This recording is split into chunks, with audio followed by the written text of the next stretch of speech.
Well, libraries across Niagara are trying something new. They've launched their first One Book, One Niagara. And the chief librarian at Grimsby Public Library, Kathryn Drury, joins us with the details. And that book is in front of us now. It's called Care Of by Ivan Coyote. So what made all of the librarians in Niagara choose this book? Well, it was a tough choice. We all had suggestions as to what book we might be able to do. And one of the librarians at Brock University actually suggested it. And so we all just read various books and we voted. And Care Of very quickly came to the top of the list. We should note that we tried to get Ivan on the show this morning, but they're working right now, still That's teaching. right. So Yes. they will be at the event, though there's a big event coming up, and we'll get more on this as well. More on this coming up on Wednesday night at Brock University.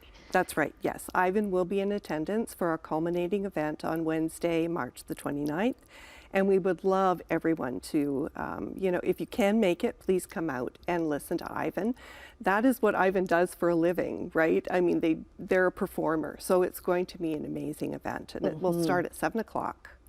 And tickets are free. Yes, because it's a library event. It is. It's always free. Well, for the most part, that's awesome. So I love that this book, so it's all notes, some sent to Ivan, some slipped on the windshield of their car, and it's notes that were collected, and then during the pandemic, they had some time off, and so they kind of culminated the responses and put them all in a book. And tell me about the responses.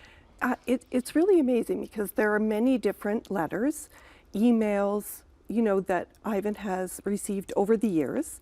And so Ivan just sat down, thought, okay, I can't go out and perform, but I've always meant to reply to some of these people.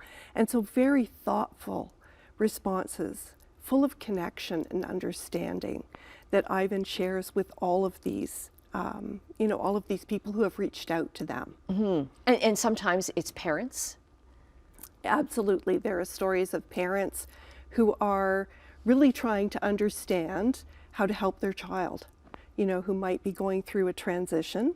And it's heartbreaking sometimes, but the stories about the parents who are trying to help are so wonderful, because there are stories of people who just don't see their family anymore. They're not allowed to go back to their family if they are that person, right? Right. Which is heartbreaking. And the whole purpose of the One Reads, One Book, One Niagara is to get people within the community talking. And sometimes it's talking about a difficult subject, but get people talking, whether you agree with things or whether you don't. It's like, let's have that conversation.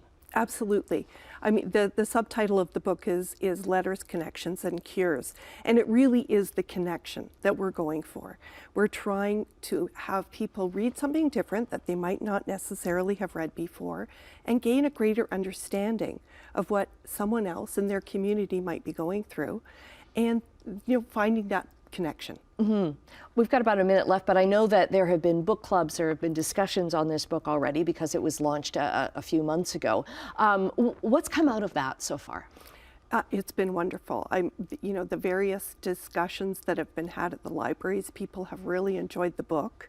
First and foremost, it is a really well-written book, but they've learned something new, right? I mean, they didn't know what they didn't know. Right. And so it's so important to be able to explore that through a book like Care Of. Okay. And, gain a greater understanding. And there have just been people saying, I had no idea. Okay. You can find out more on Wednesday night when we have the One Book, One Niagara. It's coming up again at Brock University, 7 o'clock on Wednesday night. It is free. And get that conversation continued. And of course, you're encouraging the reading of the book afterwards. Kathryn, thanks so much. Thanks, Annette.